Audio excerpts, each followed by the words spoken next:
Actually, the number of skills that we need, Gavin, is not big. That the teaching of the Buddha is actually quite small. In fact, there's Right, you only can one reduce thing it down to 4. or down to 2. Dukkha Nirodha, or Sure, but Dukkha-sukha. Dukkha-sukha? Okay. Precise. Yeah. And what we tend to do in the West, and we can see that in fact with situations like carpenters or computer scientists. Both of them are skilled at a wide variety of tools. Okay. And so when those guys come to the teaching of the Buddha, they expect in this case for there also to be a wide variety of tools. And then in fact, Buddhism is actually cluttered with a whole bunch of different tools that various people have brought to Buddhism on their own. But when we go back to the original teaching of the Buddha, there's only one practice of meditation. He only gives one. That Bhikkhu Buddhadasa made a point of that in Thailand, a Buddhist nation, and that caused, let us not call it flack, it caused research. And that it Sure. proved correctly that the Buddha only taught one kind of meditation. If we use the word meditation, and that is the ānāpānasati. We could also think of it as the reason for that is because it's a complete practice. Okay. But that it's got 4 basic areas to it, and that is the satipatthana. And that when we get that part going, so there's actually just the skills that are associated with the satipatthana, or the skills that are associated with ānāpānasati. And literally those skills are on the Eightfold Noble Path. But that's where the skills actually come from. Sure.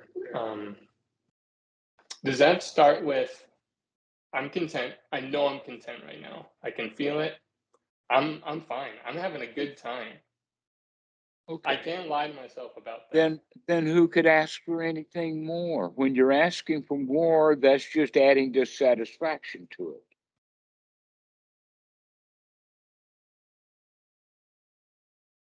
True, but then you have to know why you're feeling content. It's your choice. Why not? Why have a reason? Who set your standards? What rules are you trying to follow? What diplomas do you want? Only if you feel the heat of, to remove yourself from dukkha or from suffering. I don't understand your question, your point. So I kind of see it as 2 parts. Is like, I know I'm content right now. Sometimes people are content and they don't know why, and then contentment ends. So then they've fallen off the track so they don't know why they're not content, and they don't know why they are content. Right. That's because they're not paying attention to what the mind is doing. They don't have the basic skills that we're developing. Right. So then you continually need something to wake you up. Well, the Buddha provided specifically that. That's the breath. Perfect. A lot of people use what, in our first conversation, you had talked about, like winning a sports game or scoring a touchdown or a goal or whatever. The feelings that associated with that, not those examples have no value other than to talk about the way that we would feel when we have a score or a win. Correct. Yeah. Nothing is important about scoring a goal necessarily. But with some other key characteristics of that emotional state being that the mind essentially disappears or becomes lost in that moment, because stories, if you're like scoring a touchdown, you're not thinking about, I have bills to pay, or I can't believe that person said this to me. The stories of the mind cease because you become totally absorbed in that moment. I wouldn't use the word absorb, but I guess you could use it that way. But basically, we're feeling good. And the experience of the thought moments is on how good we feel. But it Right? doesn't Like when you, last, sorry, go ahead. but it doesn't last long. That feeling, that exhilaration is only momentary.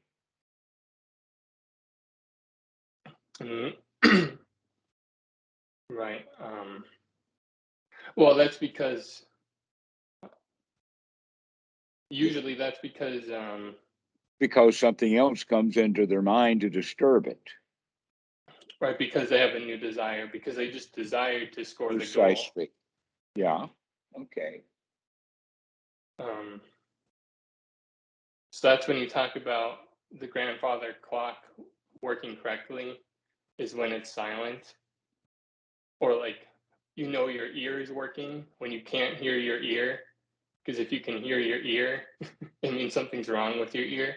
That's kind of a Generally, I don't understand that. I wouldn't call grandfather clocks silent. I use grandfather clocks a lot, but they're not.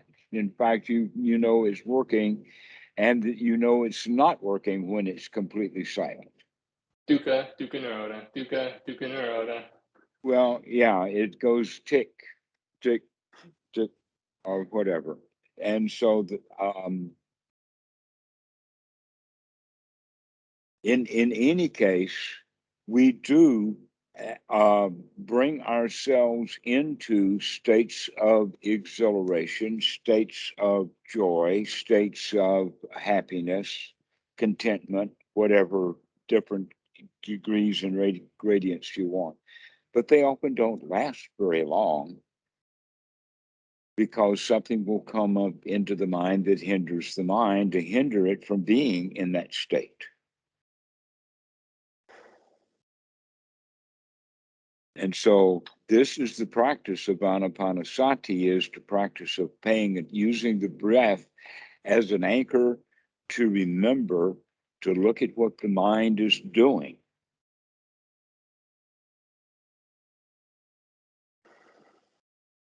Because we've got a choice, and you can put in the mind what you want to put in the mind.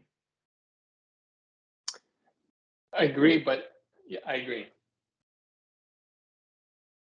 But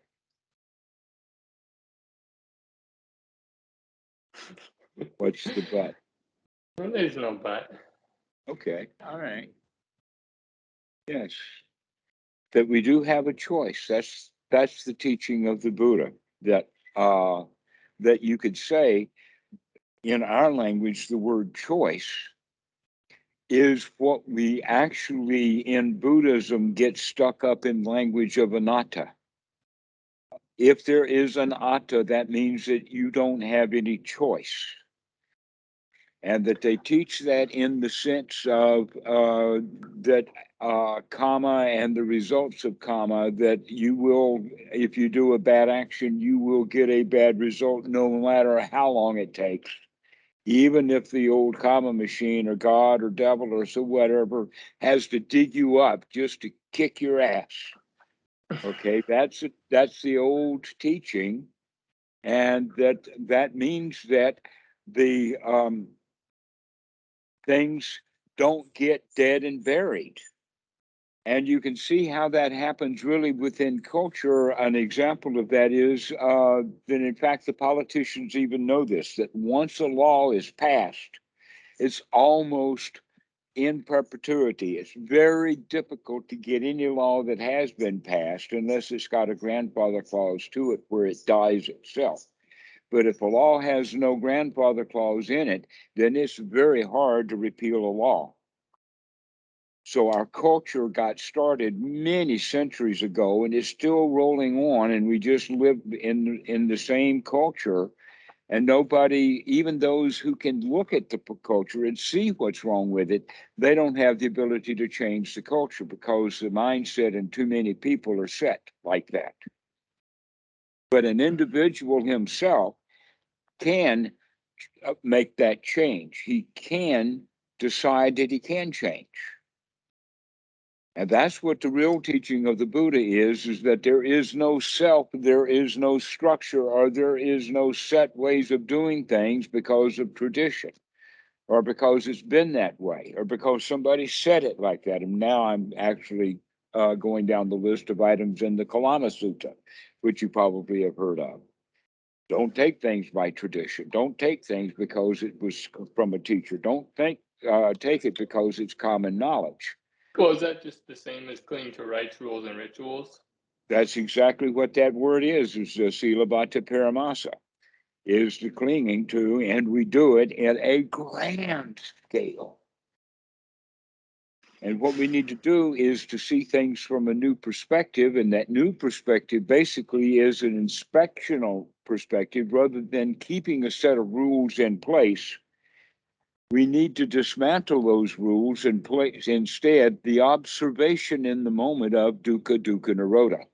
In other words, what's wholesome, what's correct, what's valuable in this present moment should be the only question or the only rule that we ever have. I agree. And then just being here is valuable. I mean, Well, then enjoy it. Isn't that valuable? I enjoy these calls with you, Dhammarato. That's why I'm calling you to talk about it. Yes, so this is why we use the breath, is to help wake up. That we can use it in both directions. One is that sati comes, and then we remember to take a deep breath. But we can also put some intentional effort into the breath itself. In other words, beginning to see how important it is to breathe consciously, to breathe well, and to pay attention to the breath in the sense that the breath is actually asking for attention. And we begin to pay attention to the breath. So this is a new perspective, because you see the way that we've done it is that the breath can be controlled through two areas of the brain. They've done this with MRIs, and they've understood that when breathing is done normally, that it only lights up the back section of the brain, the same place that's close to where the heart is beating. Okay, so they can see that breath rate, breathing, and heartbeat are controlled by the same parts of the back part of the brain, which are also very close to the pituitary and the pineal glands, which they use for communications as well as other chemical things that are going on. But we can also control the breath through the frontal cortex. And so scientifically, then, we can say that the teaching of the Buddha actually has some scientific relevance to it. Sure. And so by controlling the breath, by lighting up that part of the brain, that actually then we, instead of breathing normally, we now start to breathe more naturally. Natural breathing is getting more air in, getting the body oxygenated, getting the body vibrantly alive, getting the mind full of blood that's useful to do its function.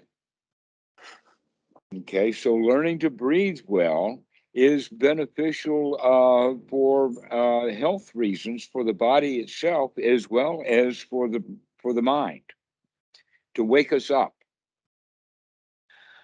And so breathing, then, like I said, it can be done in two ways. One is the way of waking up naturally and then beginning to take the deep breath as we gladden the mind. But I'm going to offer you a new example of that. Have you ever heard of the concept of practice like your hair is on fire? That is urgent? I don't know if I've heard hairs on fire. It's funny you mention that, though. You know, I actually just I finished a painting just the other week. It seems timely. I don't Would you like to understand. see it briefly? No, that's okay. But we're talking about that sense of urgency, or the sense of practice with our hair on fire is very, very much like with ānāpānasati. We can practice it as if it is not just valuable and wholesome to breathe well, but it's a dire emergency. Almost like we can think of it in the sense that you have 2 minutes to live, that you have a death sentence that will be imposed upon you from who knows where every 2 minutes. If you don't take a breath, you're going to die. True. Okay. Which means then that the breathing that we're doing is actually life-giving. It's life force itself. And we should be able to pay attention to that this is life-giving. I mean, actually think about that you're being held underwater and you can't breathe and you're about to die. And then all of a sudden, the weight gets lifted off your chest, or maybe you've reached the surface and you can take that deep breath. Wow, what a relief. I'm alive. I made it. I made it. Yes, okay. That's the feeling that we want to present in ānāpānasati. That's the piti. That I'm alive. I made it. That's because it's more because you're getting tighter and tighter with your mind moment if you're doing that. Mm-hmm. Exactly so. That we're really paying attention when we appreciate the breath. And so now we're going to say, okay, I need to pay attention to the breath. I'm going to actually put a new kind of right effort or a new kind of intention in there, that I'm really going to start paying attention to the breathing, because it gives me life. It gives me everything. If I don't breathe, I don't live. There's nothing else like that. Food, water, sex, transportation, safety, clothing. I don't know of anything that is quite as immediate as this next breath. Partly because the skin is intact. Now, if you had an open, gaping wound and all of the blood was draining right out of you, that's another issue. But that's not occurring right now. But you do need to take that breath. If you stop breathing, you're going to die. And we need to see that kind of quality to it, of how valuable this breathing stuff is. And so we gain a new kind of appreciation with it. And this is why we're calling it now an anchor for mindfulness. To mindfully breathe in is also to use the breath to bring up mindfulness. So that it's a two-way street. So that we can mindfully take in a breath and appreciate it and be there with the breath. So the kind of thoughts that we have to gladden the mind are going to be the kind of thoughts about how marvelous it is that I just took this breath. I'm still alive. Yeah. Wow, how nice it is just to sit here and just be alive. Yeah, truly. So this is the quality that we're looking for, is to use the breath as a motivating anchor to keep bringing sati back over and over and over again, so that we can regain that appreciation for being alive again. And sati is remembering. Sati is to remembering. They call it ānāpānasati, to remember the breathing, to remember you're still alive. And that brings joy, gladdening the mind, and piti and sukha, and a sense of well-being. Yeah.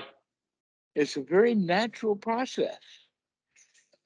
When you allow it, when we can remember, when we start putting this emphasis upon it, our start seeing it with a new set of eyes. Right. Being like a child. Being right, beginner's mind again. Exactly. This is just marvelous. This thing that we've been doing so many years, so often and so long and so frequently that we become bored with it actually is the best thing we got going. And you become bored with it because you don't actually experience it. You just tell yourself a story about what that thing is in your mind, and it's ultimately unsatisfactory. And not only that, but it leads to more stories. And so we get lost in telling ourselves stories. And many of those stories are standards. It's like not just stories, but they've got morals to them. So There's a rites, rules, and morality play. rituals. Back into the rites, rules, and rituals, all stored up in those stories. But that's what the story is all about, is what you should be doing next time. Why tell a story just for the entertainment purposes now? The answer is, yeah, that's the right way to do it. If you're going to tell a story, at least don't make a rule out of it. That's what stories are normally for. And that's why we There's never...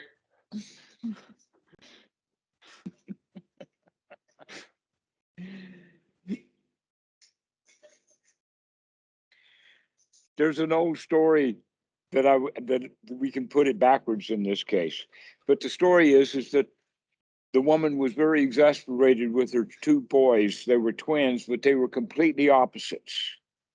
One was a complete pessimist and the other one was a complete optimist. And so she took him to the psychiatrist, and being a psychiatrist and all the dualities he's got, he decided that since it was close to Christmas, give all the kids, all the toys to the miserable kid, and then to give a 55-gallon oil drum full of horse manure to the optimist boy.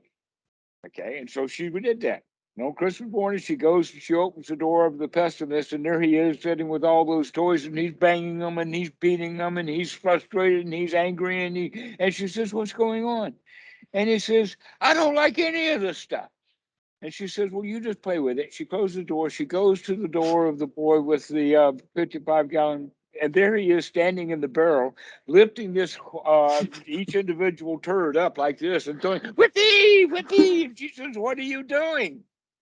And he says, "With all of this horse shit, there's got to be a pony in here someplace."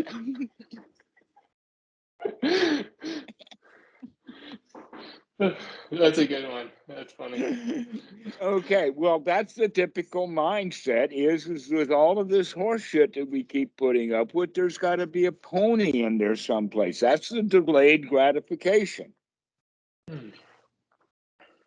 And so both of these young men are blind, because one's the optimist, except that he's putting up with a bunch of horse shit. And he It doesn't sounds like he's recognize it. enjoying the horse shit, though, honestly. Well, at least he's doing that much, but now he's got horse shit all over his room. How long is he going to be gleeful when he gets to the bottom of it and finds no pony?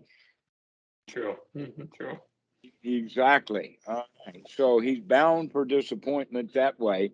Though, if he's extremely lucky, he will stay Pollyanna, like he didn't need a pony anyway. And besides, my mom put this horse shit in this room. She can clean it up.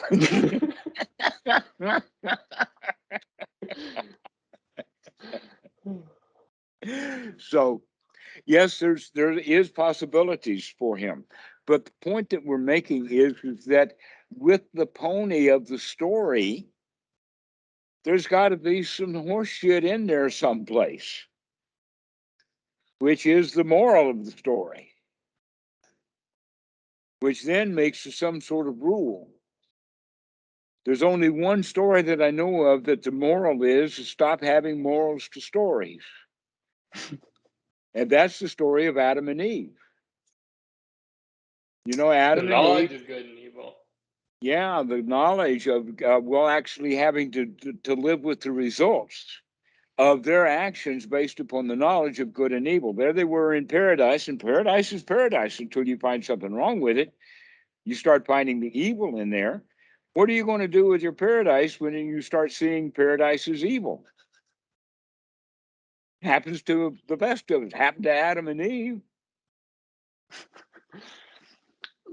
I don't know, but that story, I feel like they started to, instead of just being accepting and loving of what they were given, instead they chose they chose the knowledge to make decisions. That's a close enough story. Exactly. That's exactly right. And because of their decisions that they made, they screwed up their paradise. Right. But yeah. That's actually quite a beautiful story, which means don't take your knowledge of good and evil, which is the moral of the story. The moral of almost all stories that have morals to them, the moral is that this is right and this is wrong.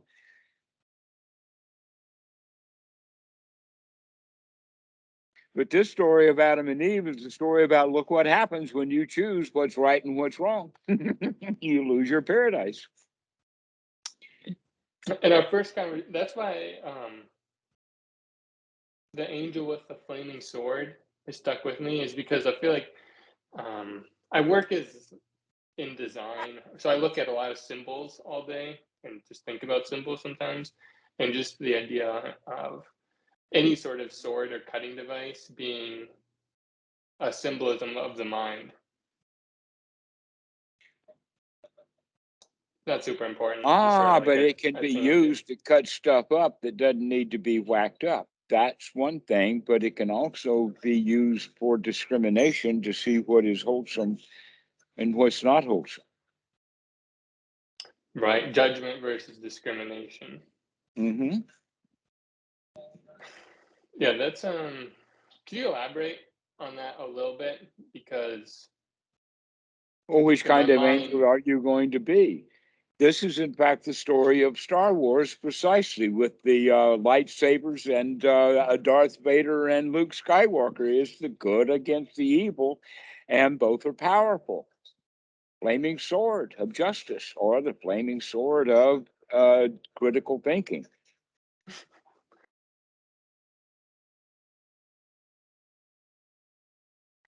the stories retold again and again.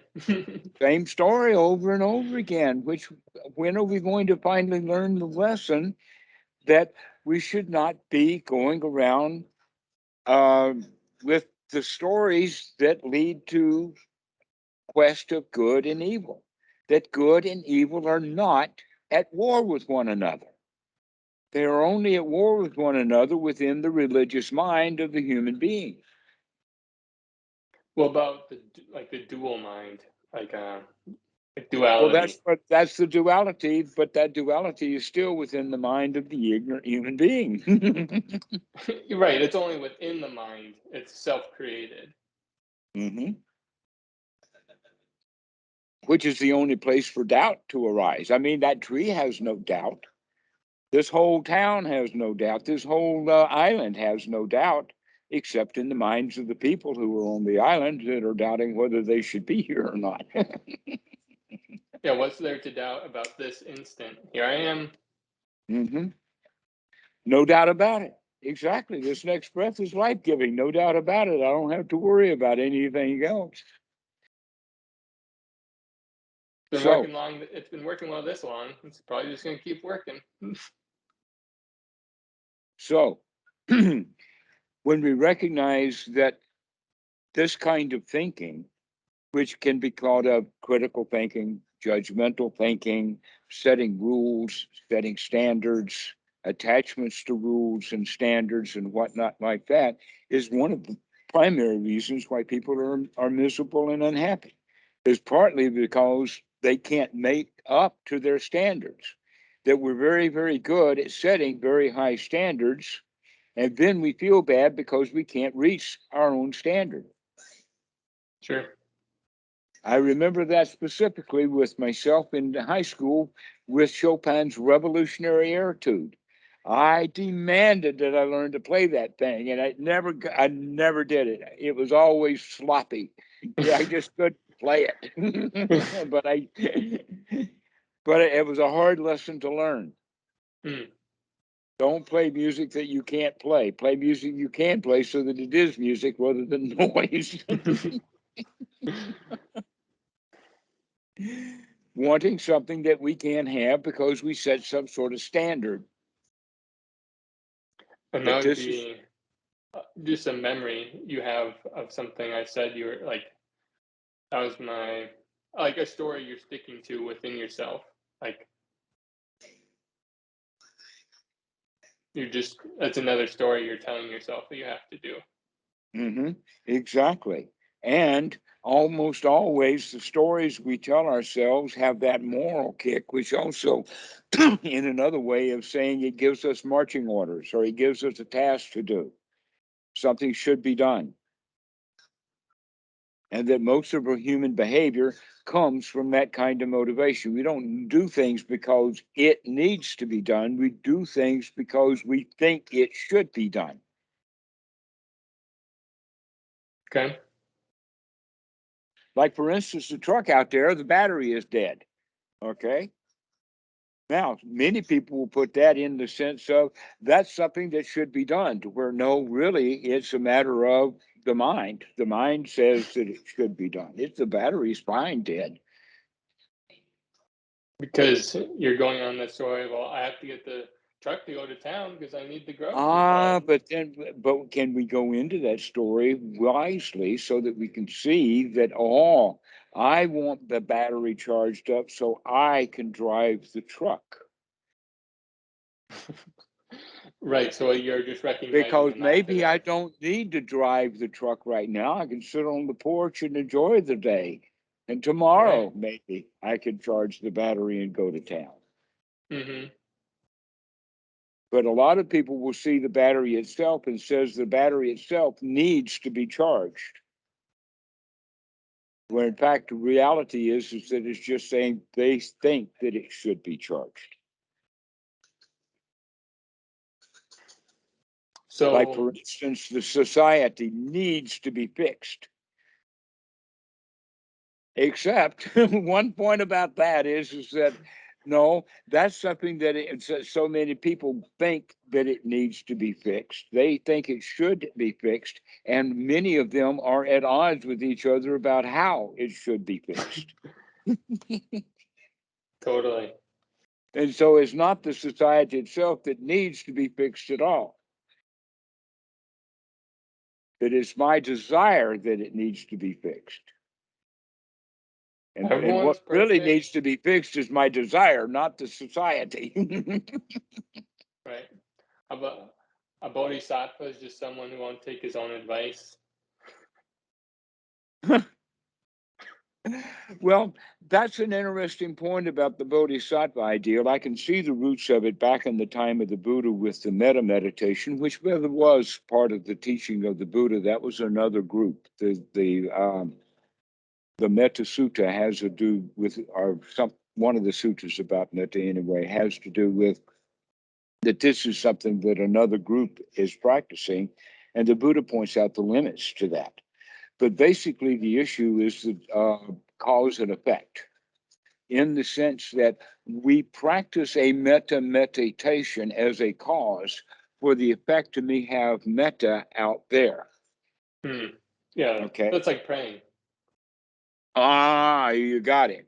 That really what's going on is that if you have a clean mind, if you have a bright, shiny mind, that if you have joy, then you're going to treat other people with joy. And that's the metta. That metta is the result. It's not a causality. It's the result of other good properties. And practicing metta does not bring about metta. It brings about, may all beings be happy, and I have no evidence of being happy. A much better practice would be, may all beings be as happy as we are right now together. And may they be happy on their own without me having to order them around. Keep telling them what to do. Okay, so this is where the bodhisattva ideal comes from. So that all beings be happy and be enlightened, and I'll be the last one through the gate. Well, what happens when you've got 10,000 bodhisattvas there arguing with each other? They're the last to go through, and they keep saying, no, you go. No, I'm going to be the last one. I'm the big bodhisattva here. You go. You're nothing. Go in there with all those other people. I'm going to make a grand entrance at the end of the show. Okay. Oh, thank you, Bodhisattva, for seeing them all Yeah. through the door. I really appreciate it. Well, there's a whole new way of framing that, and that is I want the whole world to shut up so I can get some peace and quiet. In a way, then, the bodhisattva is now the victim, not the winner. I would agree. So let's get some winners in here. I don't need the world to be anything. I'm okay. And if I'm okay enough, then the world is okay with me. I don't need to get the world fixed because the world's just fine with me. Got no beef with the world.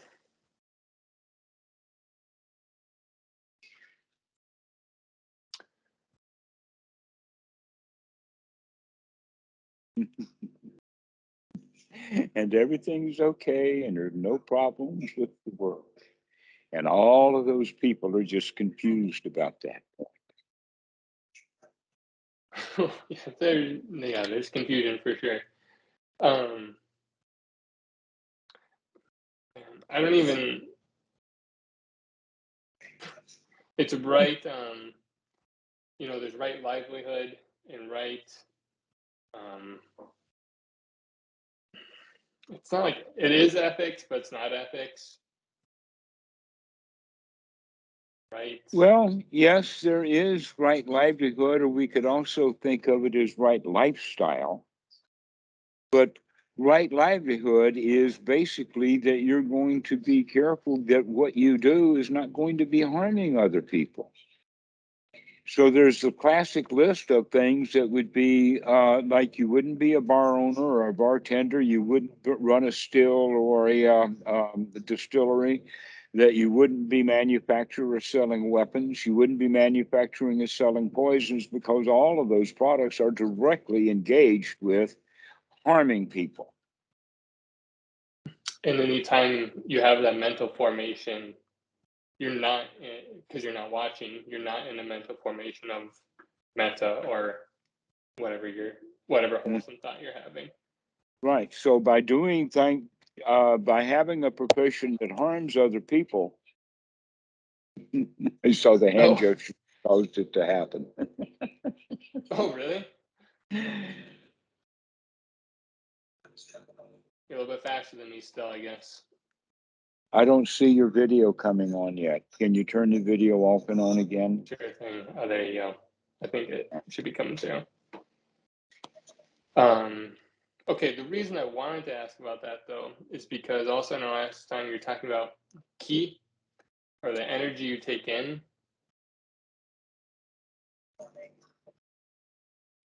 Go ahead. The energy you're taking in related to the breath. Basically, I've been. It's not important. Never mind. Go ahead. Okay. All right. It's life-giving in the sense of oxygen. Chemist, I suppose, from a pure chemistry point of view, would either be fascinated with the exchange or bored with the point that, well, what else do you expect to happen? This planet is covered with oxygen, is one of the most abundant things there is. It has collected together and merged with any and everything that it can, and we still have a sky full of it. Sure. Okay, which means it is quite abundant. But the other way of looking at it is that yes, and because it's abundant and it is life-giving, that means that Mother Earth is actually quite beneficial, quite wholesome in life-giving, that we have an abundance of it. But you have to take it in. You have to take that air in. And so breathing actually is a way of being reborn each time that you breathe. And so beginning again. And so in and out and in and out, that's the way we go. But we have relegated that to a more primitive part of the brain because that's how The dogs are. The dogs, I don't think that it's possible to teach a dog, a pig, how to do ānāpānasati. Don't think it's possible. This is something that humans, that's reserved for humans to do. But also, you could go so far as to say that the dogs and elephants and whatnot don't need to, to practice this because they don't carry the mother load of bad intentions, bad thoughts, and unwholesome things, basically rules that are broken around with them. So we need all of this extra energy just to put up with all of the burden that we're carrying by being human. And what is the burden? All the crap that you picked up your whole life that the dog forgets all about. You can beat a dog in the morning, and in the afternoon or even by lunchtime, he's back on patting his, wanting you to pat his head and scratch him and whatnot. They get over it really quickly. That's one of the things that I try to teach my daughter is that if she wants to fuss at the dog, as soon as the dog turns around and pays attention, now you glad hand the dog. You don't continue to punish the dog because the dog stopped barking or doing whatever. Right? That us humans think that things last much longer than they actually do. We will cling and hold to the past. And dogs, they don't cling and hold to the past. If you beat a person in the morning, they're going to remember it all day and tomorrow too. And they're not going to get over it. And so this is what relinquishment is all about, is to just drop all of that stuff. Drop everything that has been that's been done, that's mistreated you, or this felt you've been mistreated in your life, and just forget all about it. Just drop it. Not worth carrying around. This present moment is the only breath. This is the only one that matters right now. Not what happened in the past. Yep. And yet we as humans, we carry all of this baggage with us that we use for all of those judgments. That's because every story that we tell ourselves has a moral to it somehow. It winds up being a rule to follow instead of just being an enjoyable little story. Well, that's why I think, like Jesus said, forgive and forget. Like if you can't forget, you haven't forgiven, in a sense. Well, that's the whole point is that if you forget it, that the forgiveness was already there. That if you forget about it immediately, there's nothing to forgive. The longer you carry and remember it, the more you need to forgive. But when you find you forget all about it, then that's because it is forgiven. So the better thing to do is just to forget it. Don't need forgiveness. You need to forget it. Because then it didn't happen. It only happens because we keep remembering it, and then it happens now. Because that person on stage did something to me when I was still on stage. Exactly. But now we can just enjoy the show. We don't have to have arch enemies. Right. That everything is cool. Even our own darkness. Even our own darkness. Have you ever heard of Simon and Garfunkel? Sure have. Simon and Garfunkel have a song, The Sound of Silence. And in that song, the first couple of lines is, "Hello, darkness, my old friend. I've come to talk to you again." Okay, so remember that whenever those dark thoughts come, instead of being critical of them, nurture them. Say, Rick, I see you, old dark thought. Aha. I see you, Mara. In other words, become friendly with yourself rather than seeing the darkness as darkness. Just see it as, yeah, that's a lesson to learn. That's something useful.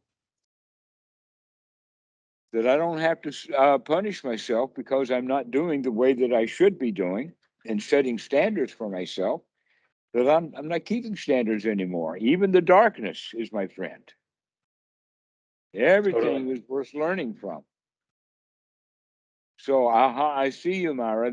There's many places in the sutras to where that's the point of view, and yet we don't like it.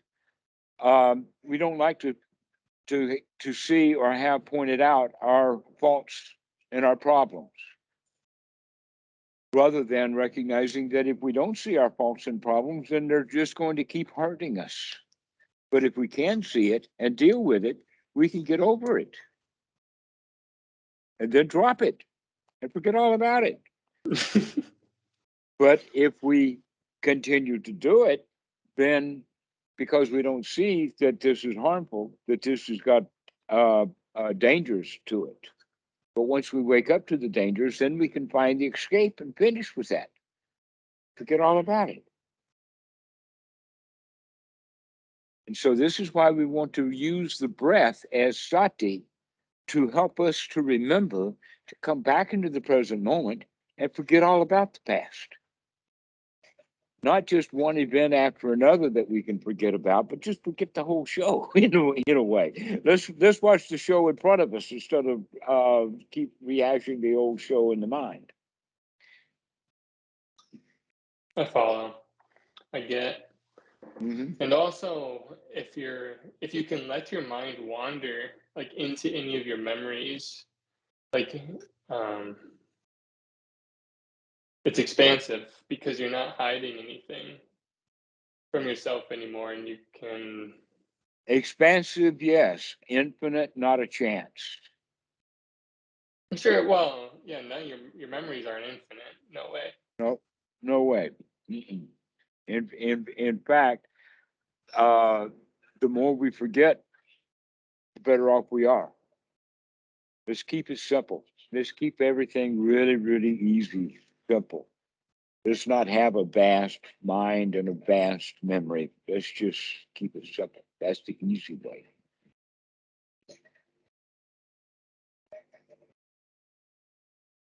So this is how we would practice. I like it. Sitting down and waking up to this thought, to this breath, to making a choice of how we're going to breathe and making a choice about what thought we're going to have right now. And we can choose to have thoughts that are uplifting, joyous, happy, gladdening, rather than having the ordinary thoughts that we're in the habit of thinking. Problem solving. I have thought about that. You're talking about sometimes beginners will think that they have to cease all thinking, but lots of thoughts They can be can't do it, wholesome. so they're failing, and they want something that they can't do. Gladdening the mind, anyone can do. Sure. Stop thinking, not a chance. Well, yeah, you can ask it, or you say, I'm going to stop thinking for 30 seconds. No one can do it. If they cannot corral the mind, let us say this, that the mind is like a monkey jumping around all over the jungle. If they can't keep that monkey in one tree, how are they going to get the monkey to come out of the trees altogether? Join them. Right. Well, you're going to destroy his whole forest? No, you can't do that. Of course No, not. but you can give the monkey something delicious enough to stay in this tree. And then you can get the monkey to settle down and be quiet. Another way of thinking about it, when the horse is out on all over the pasture, there's nothing you can do. But if you can put up the fence to corral him, then you can make the pasture that he's in smaller and smaller until you get him down into a pen or a corral or even a stall. All right. So that's what we can do with the mind too. Can we get the mind down to a stall? Well, the first thing to do is get it into a corral. It's like cultivating equanimity or You can't stillness. cultivate equanimity if you can't cultivate joy. Equanimity is the result of joy. It's the I would is it the joy of feeling content and knowing why you feel content because you just continue to feel content. It's like, wow, I've had a lot of joy now. I guess it's just joy now. That's kind of equanimity. And so I can relax from even the joy. Yes, that's the whole point. Yeah. You can't relax from hard times. You have to relax from joy. That's why it has to be developed. That's the important thing about the teaching of the Buddha, is that we have to stop one kind of thinking and have only another kind of thinking, so that when you have one wholesome thought after another wholesome thought after another wholesome thought, you can begin to put some gaps between the wholesome thoughts. So when the next thought that comes back is going to be another wholesome thought, we need to be that skilled at it. Most people, what happens is that they try to stop the mind, but the thought that starts up eventually, very quickly, within one or two thoughts, is going to be an unwholesome thought. Like, oh no, I had it, I've lost it. Or a thought they become identified with. I was thinking about this wholesome or look thoughts at what I often. can do. Wholesome thoughts return the mind to silence. Yes, that's another one. That's delusional thinking. So I don't know why. Yes, I do. The Western mind is such that when they hear the stages, they forget about the stages and they get to the last stage. They get to the last act, the last scene of the play. It's like the Westerners want to not read the novel. They just want to read the last chapter or even the last page. Give me that epic battle scene. Yeah, exactly. Right. Let's go right to the epic battle scene. Let's forget about the love affair in the middle. So, bottom line oriented. This is why one jhana will do, two is better, three is more, four is good, that kind of way of thinking. So where the Buddha's teaching is completely different than that. Oh no, enlightenment is the first jhana. Can you get into it and maintain it and stay happy, content, with the mind sharp and focused? Sukha, piti, no hindrances. That's the first jhana. Ordinary state, we're in it. Everyone's in first jhana at least part of the day. The question is, can you get it as a skill? Can you develop that as a skill? Being completely content, completely wholesome with this breath, this one. It's like a flow state. So instead of achieving something for flow state, you say flow state is the point of my meditation. The point is stillness of the mind. Because actually, no, you don't want to make no, stillness is the natural outcome of wholesome, not at the outcome of trying to stop it. That's what they try to do. They take the effort to stop the mind, and the effort is to make the mind wholesome. To give the mind something so beautiful, I want to be absorbed in this. And then we are absorbed, if you want to use the word absorption, then we're absorbed in feeling good. We're paying attention to how good we feel. We don't have to talk ourselves into feeling any good anymore, because now we do feel good. So we can stop talking about how good we feel and just feel good. That's the second jhana. How good can you feel? Well, you got to stop talking about how good you feel in order to actually feel that good. Yeah. And that's something that they miss. So you got to really practice getting the feeling good going by talking yourself into it, and get really excellent at it in the first jhana by continuing to talk yourself like there's nothing else to say but talking yourself into how good you feel. Wow, how nice it is. What a beautiful day. All the greens are so marvelous. All of the wind is blowing so nicely. It's so pleasant. What a nice moment it is. So you begin to talk like that, you begin to feel that way. And then you can take a deep breath and you don't have to continue talking like that. You just, I'm